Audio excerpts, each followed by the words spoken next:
देखिए, daily wagers के लिए कमेटी बनी है, उसके जो चेयरमैन रखे गए हैं, चीफ सेक्रेटरी रखा गया है। वो रिपोर्ट शायद 6 महीने पूरे होने लगे, जल्दी आज जल्दी आपको पता चलेगा रिपोर्ट किस क्राइटेरिया पे डेली वेजेस को परमिट किया जाए। होल्डर्स को भी तो नहीं मिला गया अभी तक, ये भी आरोप है कि जिनके लिए करना है उनसे मुलाकात क्यों नहीं। देखिए, पहले तो कमेटी बनने दो, रिपोर्ट देने दो, कितने डेली वेजेस हैं, किस किस डिपार्टमेंट है, कौन कब लगा है, वो तो डाटा कलेक्ट करने के लिए कमेटी बनी है। उसके बाद तो उनके साथ बात की जाएगी और उन्हीं के साथ मशवरा करके मुझे लगता है कि हमारे सीएम साहब फिक्स करेंगे क्राइटेरिया क्या होगा, एज बार होगा, एजुकेशन बार होगा, सर्विस बार होगा, जो भी होगा तो वो क्राइटेरिया उनके सलाह मशवरे के साथ उनके साथ बात की जाएगी। लेकिन उससे पहले तो डाटा क्लियर हो जाए। हमने तो पहल की ना, हमने तो बोला है। तो मैं बोल रहा हूं, अब मैं भले मेरे अपनी पार्टी नाराज हो जाए कुछ, मैं बोल रहा हूं कि अगर जम्मू कश्मीर को अपना दर्जा वापस मिलेगा, हम कल सरकार छोड़ देने के लिए तैयार है, बिल्कुल छोड़ देंगे। हमें राज्य का दर्जा दे, अपना हक वापस दे, यही अपना सीएम बनाए। अगर लोग इनको पसंद करेंगे। हम देखते कि एनजीओ करती थी या कुछ और लोग करते थे, नॉन पॉलिटिकल ऑर्गेनाइजेशन, सीएम साहब इतने मजबूर हो गए कि सिग्नेचर कैंपेन पे आ गए। देखिए, अगर कोई सर पे ही चढ़ जाएगा तो ये करना हमारा जरूरी, हमारा फर्ज बनता है। और अगर सीएम साहब कल भी हुक्म करेंगे हमें कि हमें जरूरत नहीं है ऐसे यूटी में सरकार में रहने की, तो मैं तैयार हूं उसके लिए, हम सारे तैयार हैं उसके लिए। हमने सीएम साहब को बोल दिया है कि अगर आप नहीं चाहते हो ये गुलामी करनी, मत करो। जब स्टेट में लग रहा है गुलामी हो रही है ना, ये तो गुलामी है। किसकी गुलामी है? एलजी साहब की। एलजी साहब बीजेपी की गुलामी। एलजी साहब को तो बीजेपी का बंदा बैठा हुआ है यहाँ, 5 साल उसका तो अपना टाइम पीरियड भी खत्म हो रहा है, तब भी उसको हटा नहीं रहे यहाँ से। लेकिन प्यारेलाल जी, जब आपको पता था कि आप केंद्र शासित प्रदेश में चुनाव लड़ रहे हैं, आप जानकारी रखते थे कि वो स्टेट वाला दर्जा या केंद्र शासित प्रदेश का दर्जा, दोनों में बहुत ज्यादा जो है फर्क है। और हर चीज करके देखा, हमदर्दी करके भी देखा। अब कोई चारा नहीं है, लोग सड़क पे खुद आ जाएंगे, आप खुद देखोगे, लोग सड़कों पे आएंगे स्टेटहुड के लिए। जंगल खत्म हो गए, सारे पहाड़ खत्म हो गए, उससे क्या मिलता है कि जो चुसौती में मिला, जो कुठवा में मिला, जो बाकी जगहों पे क्लोड बस्ट होते हैं, फ्लड आज आपके मंत्री हैं, अगर इलीगल माइनिंग की आप बात कर रहे हैं, आपके खुद के मंत्री हैं, तमाम विभाग आपके पास हैं, लेकिन पुलिस जो है वो कहते हैं उपराज्यपाल के पास है। विभागों में कितना सुधार ला रही है नेशनल कॉन्फ्रेंस, जो आप कह रहे कि पिछली सरकारें नहीं कर पाई, और उसी का नतीजा है कि क्लाउड बस्ट जैसी घटनाएं होती हैं।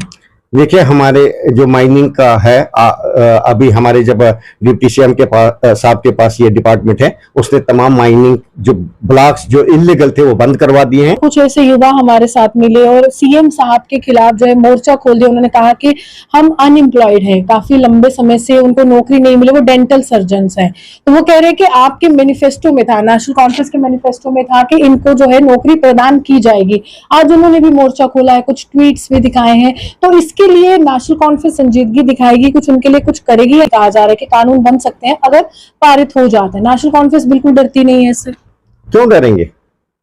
हमने तो कब नहीं मुकाबला किया, आज भी मुकाबला करने के लिए तैयार है, जो मर्जी करें। देखिए, आज अगर किसी नेशनल कॉन्फ्रेंस को जेल में भेजेंगे, कल बीजेपी वाला भी जेल जा सकता है। कानून तो लेंगे आप, कानून तो सबके लिए बराबर है ना। जो गलती करेगा वही सजा भुगतेगा ना। तो हमारे सीएम साहब कौन सा गलत काम कर रहे हैं उसको जेल में डालेंगे, हमारे मंत्री कौन सा गलत काम कर रहे हैं उनको जेल में डालेंगे। जो जहर खाएगा वही मरेगा, कोई बात नहीं। हम इस बात का भी मुकाबला करने के लिए तैयार हैं और स्टेटहुड की लड़ाई के लिए लड़ने के लिए भी तैयार हैं। देश के गृह मंत्री अमित शाह ने कल सदन में 3 बिल पेश किए, जिसके बाद सियासी बवाल देखने को मिला। सियासत में ऐसी हलचल हुई कि कुछ नेताओं ने आरोप तक लगा दिया कि अब लोकतंत्र जो है सही मायने में खतरे में होगा। अब भाजपा जहां सरकार नहीं बना पाएगी, वहां के मुख्यमंत्री वहां के मंत्रियों को गिरफ्तार करवाएगी और अपना मुख्यमंत्री सत्ता की कुर्सी पर काबिज करेगी। नेशनल कॉन्फ्रेंस के विधायक प्यारेलाल जी मेरे साथ है। इस एक बिल को लेकर क्या तर्क है, और नेशनल कॉन्फ्रेंस में भी क्या उसी प्रकार का डर है जिस प्रकार का डर देश के विभिन्न विपक्षी दलों में है? तो प्यारेलाल जी, क्या लगता है ये जो 3 विधेयक जो है कल संसद में पेश किए गए गृह मंत्री के द्वारा के यहाँ पर प्राइम मिनिस्टर को इसके दायरे में ला रहे हैं, केंद्रीय मंत्री को, चीफ मिनिस्टर को ला रहे कि कोई भी अगर केस पड़ जाता है 5 साल से ज्यादा की सजा का, तो वो बर्खास्त हो जाएगा 31वें दिन, अगर 30 दिन हिरासत में रहता। मैम, आपका बहुत बहुत शुक्रिया।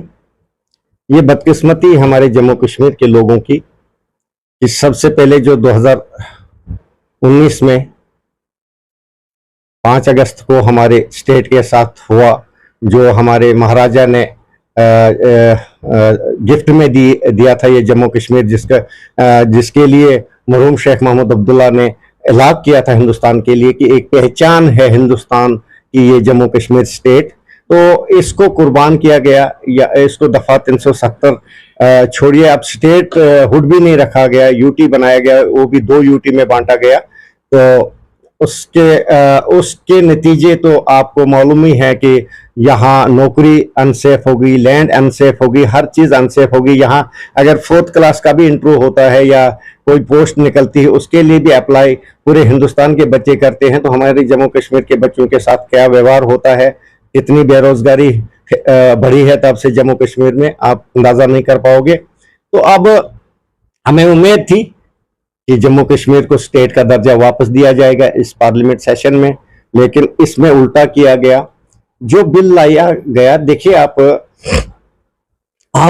एक एसएचओ को पावरफुल बना रहे हो एक सीएम से।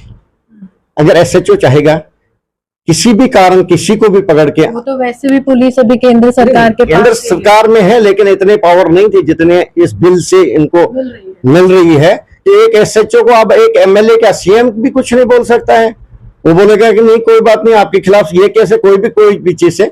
लेकिन अभी तो इस बिल का तो ये था कि चलो जिसको एम्पावर किया, एसएचओ की किया, किसको किया, लेकिन इनके दिल के अंदर और कुछ चल रहा है। क्या चल रहा है वो मैं जाहिर नहीं कर सकता हूँ। चाहिए नहीं, देखिए खुद पता चलेगा। जो आज जम्मू कश्मीर के लोग कुछ खुश हो गए हैं, जो बीजेपी के साथ वाबस्ता रखते हैं, व्हाट्सएप ग्रुप पे मैंने देखा, बाकी चीजों में सोशल मीडिया मैंने देखा, ये बिल बहुत अच्छा है। लेकिन मैं उनसे एक दिल से कहता हूं कि आप इस वक्त पावर में हो, जब आप पावर से नीचे उतरोगे तब आपको पता चलेगा कि जम्मू कश्मीर के लोग क्या चाहते थे और आप क्या कर रहे हो। ये पावर किसी की नहीं रहनी है। आज हमारी कुर्सी है, कल नहीं होगी। ये किसी की जागीर नहीं है, यहाँ आज है कल नहीं है। लेकिन हमने वो चीजें करनी है जो जम्मू कश्मीर के लोगों के हित में हो और हमारे जम्मू कश्मीर के हित में हो। लेकिन ये खुश हैं कि ये अच्छा बिल है, लेकिन यही कुर्सी नहीं रहेगी।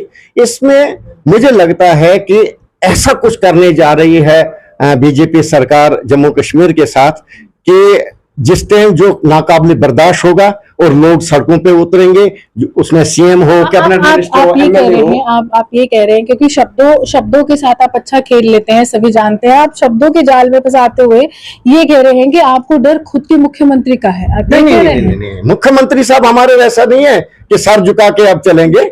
हाँ, मैं कहता हूं कि मुख्यमंत्री साहब को अगर ठीक नहीं लगता है, सरकार छोड़ दीजिए। हम इनके तलवे चाटने के लिए यहाँ नहीं बैठे, हम लोगों के हित के लिए काम करने के लिए बैठे, हमें लोगों ने काम के लिए चुना है।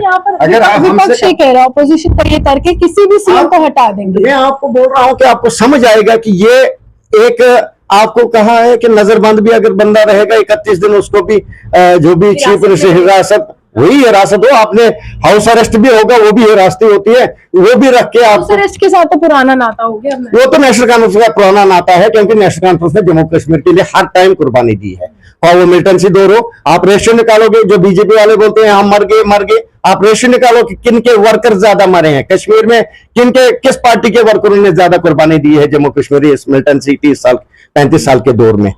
तो इनकी मंशा और कुछ है, और वो लोगों को समझ आएगी आने वाले वक्त में कि बीजेपी सरकार क्या करने जा रही है जम्मू कश्मीर में। ये एक्सपेरिमेंट कर रही है कि ये दाव खेलेंगे, क्या होगा, ये दाव खेलने के बाद क्या होगा, और इनके दिल में बहुत बड़ा कुछ। कांग्रेस को कोई ये डर तो नहीं है कि सीएम साहब पर कोई आपराधिक मामला लगाकर उनको फंसाया जाएगा, सरकार गिराई जाएगी, मंत्री गिराए जाएंगे, उसके बाद विधायक खरीदे जाएंगे? कुछ ऐसा डर तो नहीं है नेशनल कांग्रेस? क्योंकि पूरे देश में इस समय जम्मू कश्मीर को लेकर यही चर्चा हो रही है कि जहां जहां भाजपा की सरकार नहीं है, इसका दुरुपयोग किया जाएगा।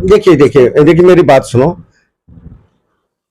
इस बात जो आप बात पूछ रहे हो मुझसे, ऐसी हैसियत नहीं है मेरी कि मैं सीएम के आगे या पार्टी प्रेसिडेंट के आगे कोई बात कर सकूं। लेकिन नेशनल कॉन्फ्रेंस के हिसाब से, नेशनल कॉन्फ्रेंस के हिसाब से ये है कि मैं दावा करता हूं, मैं बोल रहा हूं, अब मैं भले मेरे अपनी पार्टी नाराज हो जाए कुछ, मैं बोल रहा हूं कि अगर जम्मू कश्मीर को अपना दर्जा वापस मिलेगा, हम कल सरकार छोड़ देने के लिए तैयार है।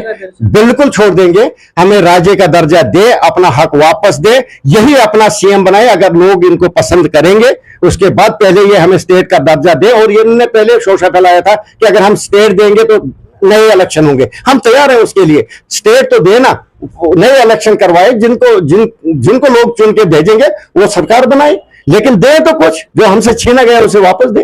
आज मुख्यमंत्री के तौर पर सिग्नेचर कैंपेन्स उमर अब्दुल्ला शुरू कर चुके हैं और जिस तरह से मेंढर से शुरुआत हो चुकी है, जावेद राणा साहब ने भी कहा कि लोगों से दस्तखत लिए जाएंगे कि क्या आप चाहते